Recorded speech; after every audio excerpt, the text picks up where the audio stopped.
میری زندگی کا تجربہ یہ ہے کہ انسان ہارتا تب ہے جب وہ ہار مان جاتا ہے.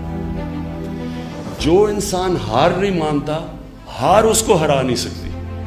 یہ کھیلوں کی گراؤنڈوں پہ بھی میرا یہ تجربہ ہے. دنیا کی تاریخ آپ اٹھا کے دیکھ لیں تو یہی آپ کو چیز نظر آئے گی. قائد اعظم، آپ ان کی صرف قائد اعظم کی جو آخری 7 سال ہیں ان کی تاریخ پڑھ لیں. کوئی بھی 7 سال پاکستان کے بننے سے پہلے سوچ نہیں رہا تھا کہ پاکستان بنے گا. ساری آپ اکاؤنٹس پڑھ لیں، وہ کہتے تھے یہ دیوانے کا خواب ہے، یہ ہو ہی نہیں سکتا. اور نیلسن منڈیلا کی فیمس سینگ ہے کہ it always looks impossible until it happens. ہمیشہ وہ لگتا ہے ناممکن ہو جب وہ ہو جاتا ہے. کوئی بھی سوچ نہیں رہا تھا، دیکھتے دیکھتے ساؤتھ افریقہ چینج آ گیا. کہنے کا مقصد یہ ہے کہ یہ مایوسی مسلمان کے لیے گناہ ہے.